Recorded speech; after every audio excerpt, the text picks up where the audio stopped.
Selamat datang di Deep Dive kita. Kali ini kita akan coba gali lebih dalam soal arsitektur kolonial Belanda. Fokusnya di Banten dan Pandeglang ya, berdasarkan sumber-sumber yang sudah Anda kumpulkan. Ini bukan sekedar lihat bangunan tua saja, tapi kita coba pahami gimana kekuasaan, terus adaptasi iklim, sama budaya lokal itu nyampur jadi satu. Atau kadang malah bertabrakan gitu dalam bentuk bangunan. Misi kita jelas. Cari tahu ciri khasnya, evolusi gayanya, dan cerita orang di baliknya. Tepat sekali, kita bakal lihat gimana gaya Eropa itu nggak langsung plek diterapkan, tapi disesuaikan, bahkan mungkin diubah ya, karena kondisi tropis kita, terus ada elemen lokal juga. Jadinya, itu, sesuatu yang khas Indis. Oke. Mari kita mulai dari gayanya ya. Sumber Anda akan menyoroti ada evolusi gitu. Awalnya ada yang namanya gaya Indische Empire. Itu sekitar abad 18-19. Contohnya Gedung Balai Budaya Pandeglang. Dibangun 1847 atau 48 gitu ya. Ciri khasnya kelihatan banget kan? Denahnya simetris, terus langit-langitnya tinggi, jendela sama pintu juga besar-besar. Plus ada teras keliling, galeri gitu. Nah, kenapa sih desainnya begitu? Nah, ini dia. Itu kunci adaptasinya sebetulnya. Dengan iklim tropis yang lembab begini, plafon tinggi, bukaan besar, itu kan biar sirkulasi udaranya lancar.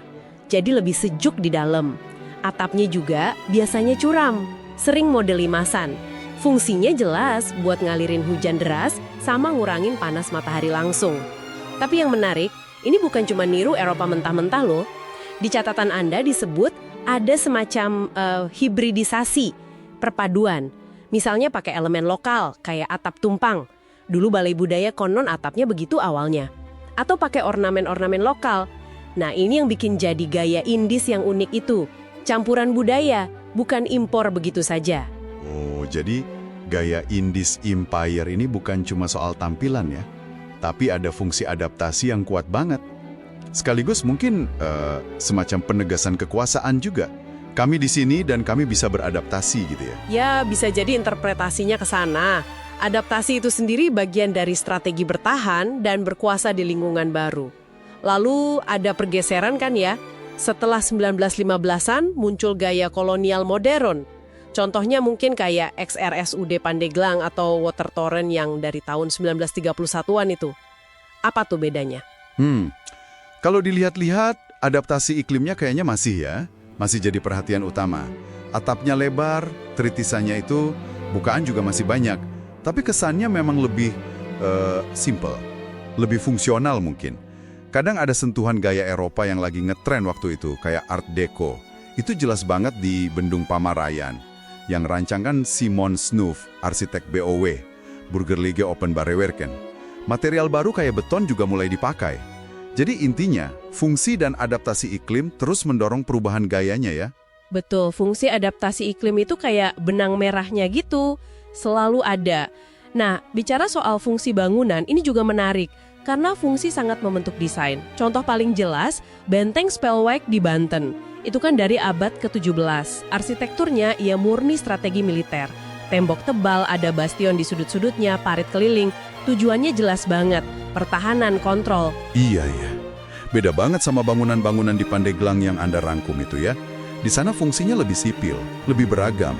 Ada balai budaya buat pemerintahan kolonial, terus water torrent buat utilitas publik, suplai air, XRSUD untuk kesehatan, ada rutan juga untuk penahanan, Exmes Perwira buat tempat tinggal pejabat, dan karena bangunannya kokoh banyak yang sampai sekarang masih berdiri, masih dipakai.